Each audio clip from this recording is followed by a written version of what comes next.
الحمد للہ والصلاة والسلام علی رسول اللہ وعلی آلہ واصحابہ ومن والا۔ تمامی اہل اسلام کو آنے والی شب معراج خوب مبارک ہو۔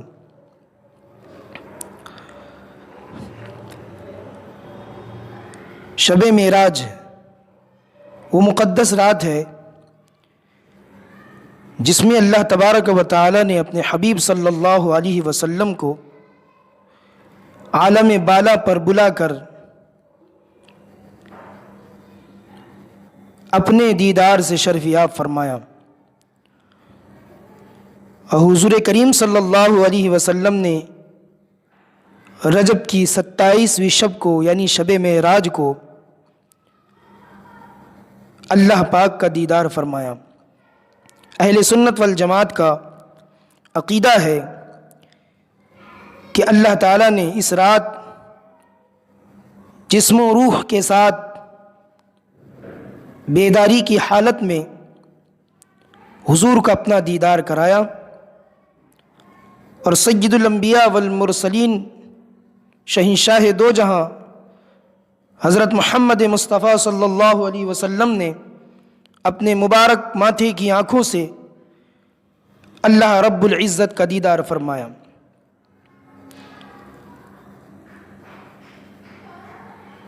اللہ تعالیٰ نے اپنے حبیب کو اپنے دیدار سے شرفیاب فرمایا اور حضور کی امت کے لیے ایک بہترین قیمتی تحفہ عطا فرمایا جسے نماز کہا جاتا ہے۔ یہ معراج کا عظیم تحفہ ہے جو حضور کی امت کے لیے ہے، لہٰذا اس تحفے کی قدر و قیمت مسلمان پہچانیں اور خوب حقوق کے ساتھ نماز قائم کریں۔ انشاءاللہ تبارک و تعالی مغرب کی نماز کے بعد 27ویں شب شروع ہو جائے گی۔ حضور سیدنا سرکار غوث پاک رضی اللہ تعالی عنہ اپنی کتاب غنیۃ الطالبین جلد نمبر 1 صفحہ نمبر 332 میں ایک روایت نقل فرماتے ہیں، عن ابی ہریرہ رضی اللہ تعالی عنہ عن النبی صلی اللہ تعالی علیہ وسلم قال من صام یوم السبع والعشرین من رجب کتب له ثواب صیام 60 شہرا وهو اول یوم نزل فیہ جبریل علیہ السلام علی النبی صلی اللہ علیہ وسلم بالرسالہ۔ حضرت ابو ہریرہ راوی ہے، نبی کریم علیہ الصلوۃ والتسلیم نے ارشاد فرمایا، جو شخص بھی رجب کی 27ویں تاریخ کا روزہ رکھے تو اللہ تبارک و تعالی اسے 6 مہینے کے روزوں کا ثواب عطا فرماتا ہے۔ اور یہ رجب کی 27ویں تاریخ وہی تاریخ ہے، وہی دن ہے جس میں جبریل امی حضور کی بارگاہ میں حاضر ہوئے تھے رسالت کا پیغام لے کر، قرآن کی آیات لے کر۔ سب سے پہلے جو وحی حضور پر نازل ہوئی اس روایت کے مطابق وہ رجب کی 27ویں تاریخ کو نازل ہوئی۔ اسی طرح حضرت امام حسن بصری رضی اللہ تعالیٰ عنہ سے روایت ہے، انہوں نے کہا، کان عبداللہ بن عباس رضی اللہ تعالیٰ عنہما اذا کان یوم السبع والعشرین من رجب اصبح معتکفا وظل مصلیا الى وقت الظہر فاذا صلی الظہر ينقل هيئة ثم صلى 4 ركعات يقرأ في كل ركعة الحمد مرة والمعوذتين مرة وإنا أنزلناه في ليلة القدر ثلاثا وقل هو الله أحد 50 مرة ثم يخلد إلى الدعاء إلى وقت العصر ويقول هكذا كان يصنع رسول الله صلی اللہ علیہ وسلم فی هذا اليوم۔ حضرت حسن بصری کہتے ہیں کہ رئیس المفسرین ترجمان القرآن حضرت عبداللہ بن عباس رضی اللہ تعالی عنہما کی عادت کریمہ تھی کہ جب رجب کی 27ویں تاریخ ہوتی، دن نکلتا، تو رات بھر مسجد میں حضرت عبداللہ بن عباس 27ویں شب میں معتکف رہتے اور نماز پڑھتے اور صبح اسی حالت میں کرتے، اور یہی عبادت اور اوراد و وظائف کا سلسلہ ظہر تک چلتا۔ پھر جب ظہر کی نماز ہوتی تو آپ اپنی حالت کو تبدیل فرماتے، ذکر و اذکار فرماتے، پھر 4 رکعت نفل نماز ادا کرتے، جس میں ہر رکعت میں سورہ فاتحہ ایک بار، معوذتین یعنی قل اعوذ برب الفلق اور قل اعوذ برب الناس، یہ ایک بار پڑھتے، اور سورہ قدر یعنی انا انزلناہ فی لیلۃ القدر 3 بار پڑھتے، اور قل هو اللہ یعنی سورہ اخلاص 50 بار پڑھتے۔ پھر عصر کی نماز تک دعا میں مشغول ہو جاتے، اور جب دعا ختم ہو جاتی تو فرماتے ہاکذا کان یصنع رسول اللہ صلی اللہ علیہ وسلم فی ھذا الیوم، یہ جو میں نے کیا یہ حضور کی سنت ہے، اور حضور بھی ایسے ہی عمل اس دن کیا کرتے تھے، یعنی 27ویں شب کو عبادت فرماتے، اور جب صبح کا دن ہوتا روزہ رکھتے، اور ساتھ ہی ساتھ اللہ کی عبادت میں مصروف عمل رہتے۔ ایک روایت میں ہے جسے حضرت ابو ہریرہ اور حضرت سلمان فارسی رضی اللہ عنہما دونوں نے روایت کیا، کہتے ہیں قال رسول اللہ صلی اللہ علیہ وسلم ان فی رجب یوما ولیلہ من صام ذلك اليوم وقام تلك الليلة كان له من الاجر كمن صام 100 سنة وقامها وهي ل3 بقين من رجب وهو اليوم الذي بعث فيه نبينا صلی اللہ علیہ وسلم۔ حضرت ابو ہریرہ اور حضرت سلمان فارسی رضی اللہ تعالی عنہما دونوں ہی روایت کرتے ہیں کہ اللہ کے رسول نے فرمایا، سنو، رجب میں ایک رات اور ایک دن ایسا عظیم ہے، ایسا بابرکت ہے کہ اگر کوئی اس دن میں روزہ رکھے اور اس کی رات میں قیام کرے تو اللہ تبارک و تعالیٰ اسے 100 سال روزہ رکھنے کا ثواب اور 100 سال عبادت کرنے کا ثواب عطا فرماتا ہے۔ فرمایا وہی 27ویں رجب ہے کہ اس رات میں عبادت کی جائے گی اور 100 سال کی عبادت کا ثواب میسر ہوگا، اور اس کے دن میں روزہ رکھا جائے گا جس سے 100 سال کے روزے رکھنے کا ثواب میسر ہوگا۔ اور فرماتے ہیں یہ وہی دن ہے 27 رجب جس میں ہمارے نبی پر قرآن نازل ہوا۔ سبحان اللہ، ان روایات سے ہمیں یہ معلوم ہوا کہ کتنی اہمیت ہے رجب المرجب کی 27ویں شب اور اس کے دن میں عبادت کرنے کی۔ اسی سے یہ بات ثابت ہوئی کہ بڑے بڑے بزرگان دین، اولیاء، صوفیاء، اور اولیاء و صوفیاء کے سردار سیدنا سرکار غوث پاک رضی اللہ تعالیٰ عنہ کا یہ عمل تھا، اور آپ ایسا فرماتے تھے،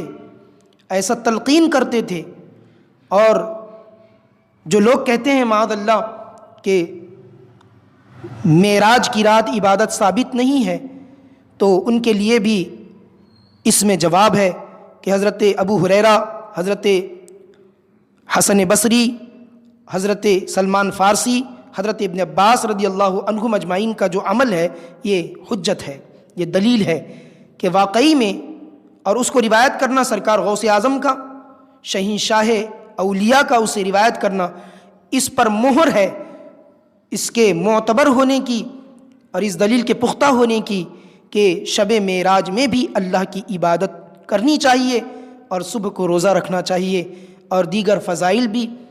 روزہ رکھنے کے ہے۔ جتنا زیادہ روزہ رکھا جائے گا اتنی ہی فضیلت بڑھتی جائے گی۔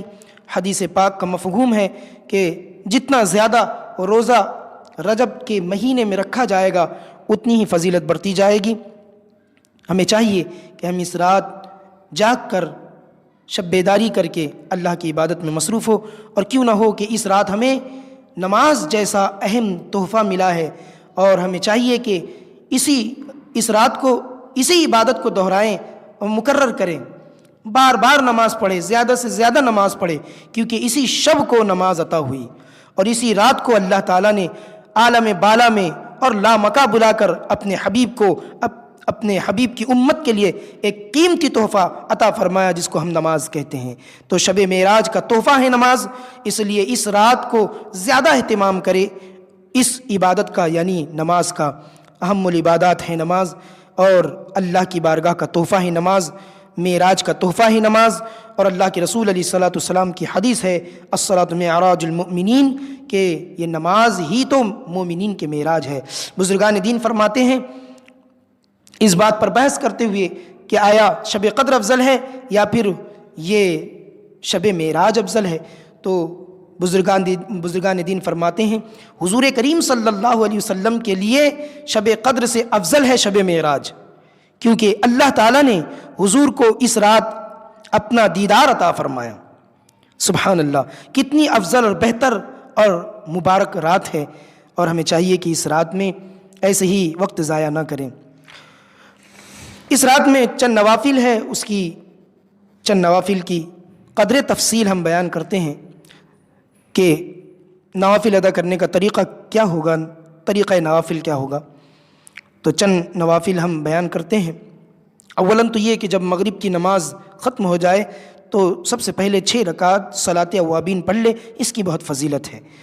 اس کے بعد عشاء کی نماز کے بعد جس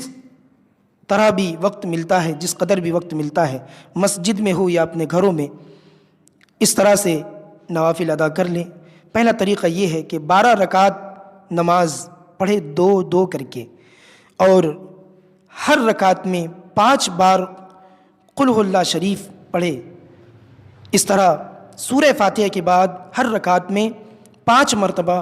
سورہ اخلاص یعنی قل هو اللہ شریف پڑھے۔ جب نماز ختم ہو جائے، 12 رکعت پوری ہو جائے، تو 100 مرتبہ استغفار، استغفر اللہ ربی من کل ذنب واتوب الیہ، یا استغفر اللہ العظیم الذی لا الہ الا هو الحی القیوم واتوب الیہ، یہ پڑھے۔ یا اور اس کے ساتھ کلمہ سوم، تیسرا کلمہ پڑھیں، سبحان اللہ والحمد للہ ولا الہ الا اللہ واللہ اکبر ولا حول ولا قوة الا باللہ العلی العظیم، یہ 100 مرتبہ پڑھیں، اور درود شریف 100 مرتبہ پڑھیں۔ انشاءاللہ تبارک و تعالی اللہ کے کرم سے امید ہے کہ اللہ تعالیٰ دعائیں رد نہیں فرمائے گا اس کی برکت سے۔ دوسرا طریقہ، 6 رکعت نماز نوافل پڑھے، اور وہ بھی 2 رکعت کر کے پڑھے،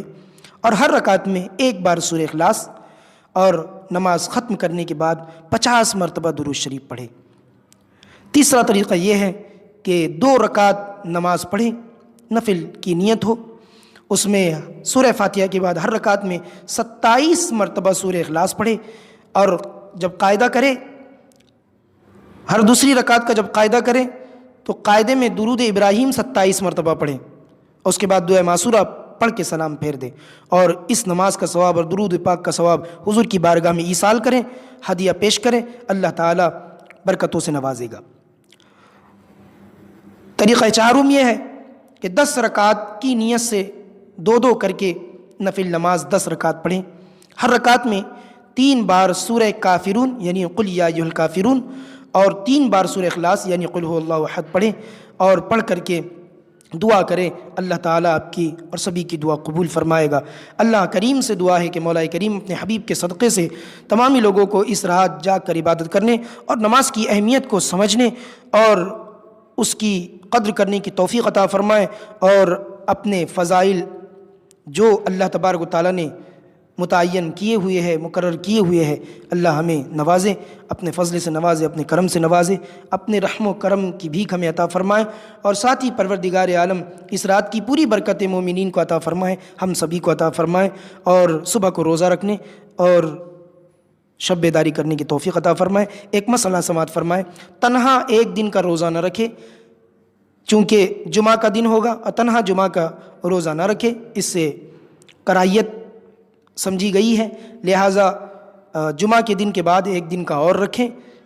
چاہے تو سنیچر کا رکھے، چاہے تو اتوار کا رکھے، پر 2 روزے رکھے۔ اللہ تعالیٰ توفیق خیر عطا فرمائے۔ السلام علیکم ورحمۃ اللہ وبرکاتہ۔